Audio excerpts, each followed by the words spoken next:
आपको प्रश्न करता हूँ। पहले शुरुआत में बच्चे को संभाल लीजिए, ज़्यादा अभी टाइम हो गया है। हम आपको 15-20 मिनट कुछ कथा बताकर फिर आगे का प्रोग्राम बाद में प्रसाद। हम सब इतना मेहनत क्यों करते हैं? काम क्यों करते हैं? दिन रात काम क्यों करते हैं? हाँ? तो सारे लोग सोचते होंगे अरे ये कौन सा प्रश्न है, काम नहीं करेंगे तो परिवार पालन कैसे करेंगे, खाना कैसे खाएंगे, संसार में जिएंगे कैसे? हर कोई व्यक्ति काम इसलिए कर रहे हैं कि वो सुखी होना चाहता है। हर कोई व्यक्ति सुख के लिए प्रयास करता है और रात दिन इतना मेहनत करते हैं कि हो उद्देश्य कि हम सुखी हो जाएं। तो हम इतना मेहनत करते रात दिन और कई सारे उपाय करते हैं, फिर भी हम सुखी नहीं हो पाते, सक्सेस हो नहीं पाते, सफलता हो नहीं पाते। क्यों? उसमें कुछ शास्त्र में कुछ सूत्र दिया गया है कि व्यक्ति संसार में कर्म क्षेत्र में क्यों ना हो, घर में भी क्यों ना हो, ऑफिस में, अपना बिजनेस में, किधर भी क्यों ना हो, अगर सक्सेस चाहता है, शांति चाहता है, सुखी चाहता है, तो इस सूत्रों को आप लोग ध्यान से याद रखना चाहिए। आप देखेंगे पूरा संसार में कई सारे शास्त्र हैं, 4 वेद हैं, 108 उपनिषद हैं, 18 महापुराण है, श्रीमद् भागवतम है, भगवत गीता है, रामायण महाभारत, ऐसे अनेक ग्रंथ है, शास्त्र हैं। कलियुग में खास करके कोई व्यक्ति सारे शास्त्र को अध्ययन नहीं कर सकता। श्रीमद् भागवत में कितने श्लोक है, कौन बताएगा? हाँ? बोलो। 18,000 श्लोक हैं, 18,000 है। भगवत गीता में कितने श्लोक है? 700 श्लोक हैं। आप दिन में एक भी श्लोक पढ़ेंगे तो 700 दिन लग जाएगा, तो 2 साल लग जाएगा। और ये सारे को याद भी नहीं कर सकते हैं। इसके अलावा 4 वेद हैं, रामायण महाभारत है, महाभारत में 1,00,000 श्लोक हैं। इस सारे शास्त्रों का निचोड़ सार रूप में श्री चैतन्य महाप्रभु ने कलियुग में हमको दिया है। केवल मात्र 8 श्लोक दिया, शिक्षाष्टकम। उस 8 श्लोक में भी मैं एक श्लोक का आप लोगों को चर्चा सुनाने का प्रयास करूंगा, जो इसको कहते हैं पावर ऑफ टॉलरेंस। घर में तू में होता है, ऑफिस में तू में होता है, हर जगह में होता है। क्यों? ये कलियुग है। कलियुग में कहा गया है प्रायणल्पायुष्य सभ्या कलेयस्मिन् युगे जना मंदसमन्नमतया मंदभागायु प्रभुता। अर्थात हर एक व्यक्ति का जो बुद्धि है मंद है, डाउन है। बुद्धि शक्ति, स्मरण शक्ति, ये समझने का शक्ति सब कम है। कृपया तो शांति बनाकर रखिए और अपने अपने बच्चों को समझने का अच्छा रहेगा। नहीं तो हम कथा बता रहेंगे और तो इधर उधर सुनते रहेंगे। ध्यान रखिए, अंत में मैं पूछूंगा, जो ध्यान से नहीं सुनते उनको ही पूछूंगा। सबके सामने आपको उत्तर देना ही पड़ेगा, ध्यान से सुनिए। कहते हैं कलियुग में हर एक व्यक्ति का स्मरण शक्ति कम है और समझने का शक्ति भी कम है और बातों बातों पर झगड़ा हो जाता है। आप देखिए हर जगह में वही है। क्यों ऐसा होता है?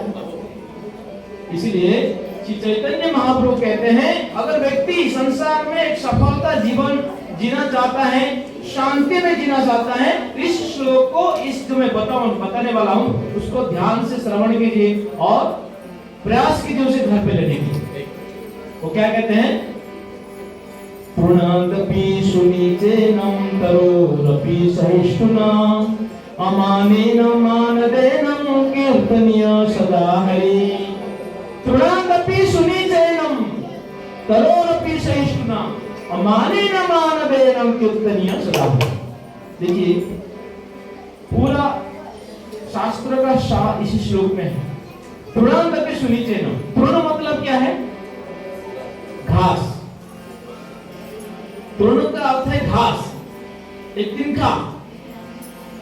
हम जीवन में घास को कभी महत्व नहीं देते हैं।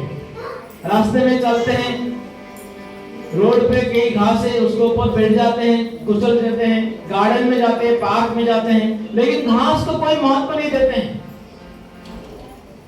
लेकिन आप देखेंगे एक जगह पर घास भी है, बड़े बड़े घास है जो कमर तक हाइट है, इतना हाइटेड में घास है, उसको उड़िया में क्या बोलते हैं? बालूंगा। है कि नहीं? बोलते हैं ना, सुने होंगे हम उड़िया को समाज में तो क्या बालूंगा घास मतलब कोई काम में नहीं है। एक बार हुआ क्या, आप ध्यान से सुनिए, समझने का प्रयास कीजिए। एक बार बड़े बड़े वृक्ष हैं, वो बालूंगा घास के साइड में कई सारे बड़े बड़े लंबे लंबे वृक्ष है। एक बार वृक्ष कहता है बालूंगा घास को, बोलते अरे घास तुम्हारा क्या जीवन है, क्या हुआ, तुम इतना है, तुम्हारा नाम ही बालूंगा है, इसका अर्थ है कोई काम में नहीं है, तुमको ना गाय खाता है, ना भैंस खाता है, ना मनुष्य का कोई काम में आते हो, जीवन बर्बाद है तुम्हारा, कोई काम में नहीं, कोई समाज का सेवा में नहीं आता। तो घास ने कहा बड़े बड़े लंबे लंबे वृक्षों को, बोले भाई भगवान ने मुझे इसे जन्म दिया तो क्या किया जाए, अब मैं क्या कर सकता हूँ। ऐसे घास और वृक्ष के बीच में क्या चल रहा है? वार्तालाप चल रहा है। उसी बीच में एक बहुत बड़ा तूफान आया। क्या आया? तूफान आया। और तूफान मतलब क्या, एक आधा घंटा 20 मिनट आता है, बाद में चले जाते हैं, लेकिन 400-300 प्रति घंटा वेग में हवा आती है। तूफान जैसे आया और गया तूफान, तो क्या हुआ, ये जो घास है ना वो एज इट इज जैसे वैसा ही है, लेकिन बड़े बड़े जो हाइटेड जो वृक्ष है वो सारे के साथ नीचे गिर गए, धड़ाम पर नीचे गिर पड़े। तब ये घास वृक्ष को कहता है अरे भाई क्या हुआ, आप तो बड़े बड़े डिंगे मार रहे थे, हम नीचे गिर गए। तब वो वृक्ष जो है बोलता है कि भाई घास और ज्यादा हमें आपको क्षमा मत, लेकिन आप मुझे बताओ इतना बड़ा तूफान आया, हम सारे वृक्ष नीचे गिर गए, लेकिन आप कुछ भी आपका नहीं हुआ, क्या रहस्य, सीक्रेट क्या है? तो घास ने कितना सुंदर बात बताया।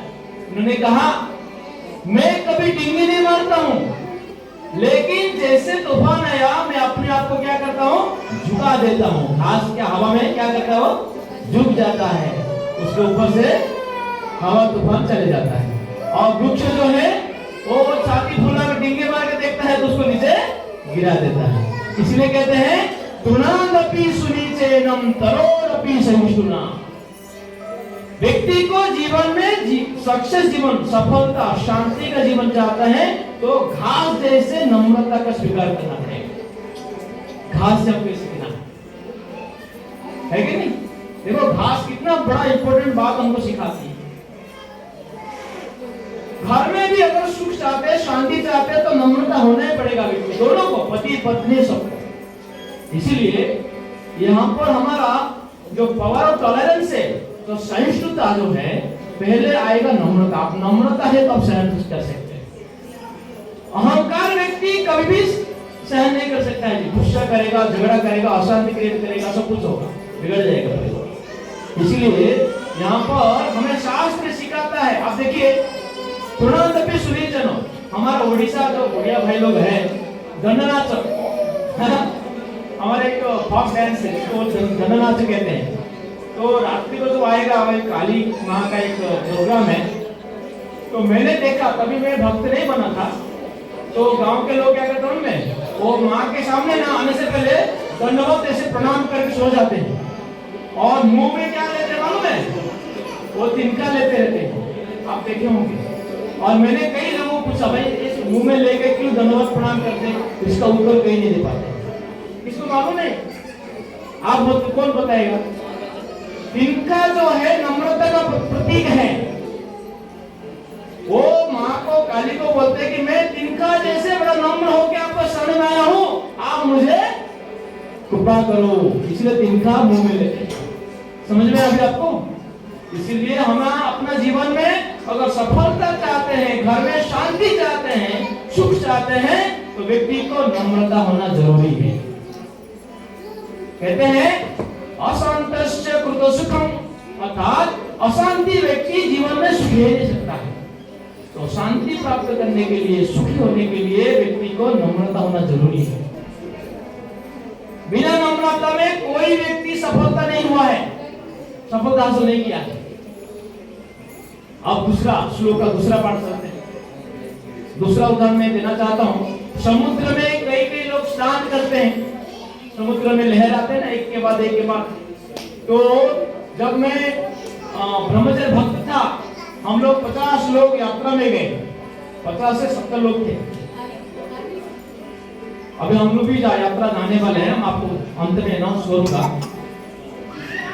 तो समुद्र में मेरे साथ जो और एक तो प्रभु जी थे, वो एक के बाद लहर को क्रॉस करके बहुत अंदर चले जाते हैं, और मैं जैसे सीधा जाना तो मुझे लहर जो ना पूरा बाहर फेंक देती। मैंने पूछा भाई इसका रहस्य क्या है? तो उन्होंने कहा देखो जब लहर आता है ना, मैं अपने आप को झुक जाता हूं अंदर, तो लहर उसको ऊपर चले जाता है। ये भी एक बहुत बड़ा एग्जाम्पल है। व्यक्ति जब तक झुकता है, हम अपने मंदिर में आते हैं, मंदिर में आके प्रणाम करते हैं भगवान जगन्नाथ बलदेव सुभद्रा राधा कृष्ण को प्रणाम करते हैं, अर्थात हम अपना शरीर को झुकाते हैं। लेकिन वास्तविक हमारे मन जो है जब तक नहीं झुकेगा अंदर से, तब तक हमारा जीवन में सफलता नहीं हो सकती। देखो आप घर में भी देखिए, संसार में देखिए, घर परिवार में जो व्यक्ति जितना नम्रता है, जितना सहन करता है, वही व्यक्ति सारे लोग उसको बहुत ज्यादा पसंद करते हैं, है कि नहीं? इसीलिए ये कोई बहुत बड़ा रॉकेट साइंस नहीं है, ये आपको सूत्र सीखना है। तृणामपि सुनिचेन तरोरपि सहिष्णुना अमानेन मानदेनं कीर्तनीय सदा हरि। दूसरा पाठ अमानेन मानदम। अब देखिए इस संसार में सबसे बड़ा जो वृक्ष है कितना सहन करता है? धूप सहन करती है, इतना कड़ी से कड़ी धूप हो तो भी सहन करना पड़ता है, बारिश होता है तो भी सहन करना पड़ता है, ठंडा हो भी सहन करना पड़ता है। हम मनुष्य इंसान हैं, हम क्यों नहीं सहन कर सकते हैं? कोई कुछ बोल दिया तो तुरंत हम लोग उसको नकारात्मक विचार लेकर गुस्सा कर लेते हैं, क्रोध कर लेते हैं, जिससे हमारा संबंध बिगड़ जाता है और हमारा जीवन में जो पुण्य है वो नष्ट हो जाता है। इसीलिए युधिष्ठिर महाराज कहते हैं एक गृहस्थ व्यक्ति का पहला कर्तव्य है कभी गुस्सा नहीं करना चाहिए। हम गुस्सा क्यों करते हैं? क्रोध हमें क्यों आता है? क्योंकि ये सारे सूत्र का ज्ञान था हमारे पास, और इसको अभी आपको ज्ञान है, आप समझा, सुना, उसको प्रैक्टिस करना पड़ता है। अभी सुना, जैसे बाहर जाएंगे हॉल के बाहर वापस भूल जाएंगे, वापस झगड़ा, वापस वापस तुमने मुझे ऐसे कैसे बोला, तुमने ऐसे बोल दिया, है कि नहीं? ये सारे शुरू हो जाएंगे। इसको प्रैक्टिस, इसलिए हम कहते हैं हर एक महीने में इस प्रकार लास्ट संडे को या कभी हम प्लान करते हैं, आगे कुछ हो सकता है, हर संडे अपना समय निकालते हुए, आप अपना कीमती समय 2 घंटा समय हम आपको मांग रहे हैं, आप लोग समय निकालते हुए इस प्रोग्राम में आइए, हमें सहयोग दीजिए। इस प्रकार की जो डांस, कीर्तन और सत्संग होता है, ये बहुत बड़े भाग्यशाली लोगों को मिलता है। जो अभाग्य दुर्भाग्य है वो आ नहीं सकता है। इसीलिए हम इस जो इतना बड़ा विशाल प्रोग्राम हुआ, इस बीच में कई सारे लोगों का हाथ है, फिर भी हमारे अभी कई सारे लोग हैं जो सामने आए, अभी कमेटी बन रहे हैं, हम आपको बाद में इंट्रोड्यूस कराएंगे, प्रोग्राम ने मना किया है तो बाद में बताऊंगा। तो कहने का तात्पर्य ये है अमानेन मानदेनम कीर्तनीय सदा हरि। भगवान हरि भी उनके ऊपर प्रसन्न होते हैं जो व्यक्ति दूसरे को मान देता है। अमानेन मानदेनम, और दूसरे से कुछ भी सम्मान मान लेना नहीं चाहता है, ऐसे व्यक्ति को ही भगवान हरि प्रसन्न करते हैं, उनको कृपा करते हैं। हर एक संसार में व्यक्ति क्या चाहता है, कुछ भी है उसमें से मेरा लाभ क्या होगा। पहला सोचता है कि ये इसमें से मेरा क्या लाभ होगा, ये प्रभु जी प्रोग्राम बुलाते हैं इसका कुछ तो लाभ होगा, नहीं तो खाली में क्यों पकड़े बुलाते हैं, ऐसे सोचते हैं लोग। कितना नकारात्मक विचार देखिए, इसमें हमारा क्या लाभ है भाई। किसी ने स्पॉन्सर किया, किसी ने कुछ विचार लेके आया, हम प्रोग्राम ऑर्गेनाइज करते हैं, हम आपको सहायता मांग रहे हैं बस, क्योंकि पूरा समाज का, पूरा परिवार का, पूरा लोगों का कल्याण हो, हमारे आने वाले पीढ़ी अपने बच्चों को संस्कार, साहित्य, सभ्यता प्राप्त हो, हमारे परंपरा आगे बढ़े, इसके लिए सारा ऑर्गेनाइज होते हैं। तो व्यक्ति हमेशा सोचता है कि मुझे क्या मिलेगा, मेरा सम्मान कैसे आएगा। लेकिन भगवान कहते हैं नहीं नहीं, जो व्यक्ति संसार में दूसरों को मान सम्मान देता है और दूसरों से थोड़ा भी सम्मान अपेक्षा नहीं करता है, ऐसे व्यक्ति को मैं बड़ा प्रिय हूं, वो कृपा करता हूं। हमारे बीच में ऐसे ही है, हमारे नारायण महाराणा जी, ये हमारा जो जगन्नाथ भक्त समाज है, उन समाज में चेयरमैन है। तो आज तक जितने भी प्रोग्राम है, कभी कुछ भी हो, उन्होंने अपना सम्मान अपेक्षा नहीं किया। और कभी तकलीफ हो तो प्रभु जी प्रोग्राम शुरू कीजिए, चिंता मत कीजिए।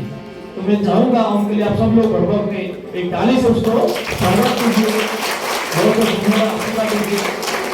अब अकेले नहीं है, उसके साथ और भी दो लोग हैं, कृष्णा बेहरा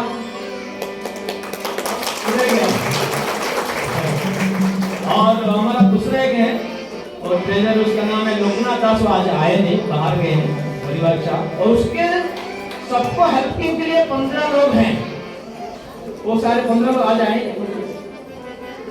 हाँ? आएंगे हाँ?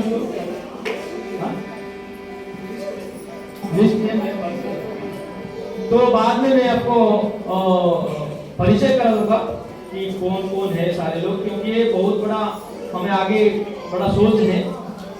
ये क्या है, हर महीने में लेके आएगा, हर महीने में एक स्पिरिचुअल गेट टुगेदर प्रोग्राम होगा। हाँ? और दूसरा है, इसके अलावा हम हर एक 3 महीने में हम एक तीर्थ यात्रा निकालने वाले हैं। अब नवंबर में, अक्टूबर या नवंबर में हम लोग तलासरी यात्रा लेके जा रहे हैं और उसमें कई सारे नाम आ चुका है। एक दिन का ट्रिप रहेगा तलासरी, और अभी प्रसाद लेने से पहले सो रजिस्ट्रेशन कर दीजिए, नाम, नंबर और कितने मेंबर बता दीजिए। सुबह हम लोग 6 बजे निकलेंगे, 4 बस का आयोजन किया गया है। तो सुबह जाएंगे, दिन भर का प्रोग्राम वहाँ पर है, वहाँ पर स्विमिंग पूल है, समुद्र है, गौशाला है, इस्कॉन मंदिर है, बहुत सारे कुछ ऑर्गेनाइज है और वहाँ प्रोग्राम करेंगे, सब घूमेंगे। बाद में लंच डिनर करके रिटर्न 10 बजे रिटर्न वापस आएंगे, एक दिन का प्रोग्राम है। उसके बाद हम लोग दिसंबर में भागवत कथा करेंगे 3 दिन का। हरि बोल। आप सभी लोगों का भी वहाँ पर आमंत्रित किया जाएगा और सब कुछ आपको सहायता मांगा जाएगा। उसके बाद जनवरी या फरवरी में हम लोग प्लान करें वृंदावन यात्रा, तीर्थ यात्रा, और 5 दिन का यात्रा रहेगा, वो भी प्लान चल रहा है। तो ये सारे चीज हर साल होता रहेगा। अब इस बार वृंदावन गए तो नेक्स्ट ईयर हम दूसरे और किधर जाएंगे, मायापुर जाएंगे, या तो मथुरा जाएंगे, या तो हरिद्वार जाएंगे। हाँ, ऐसे अलग अलग स्थान है, तो हम लोग विचार करते रहेंगे।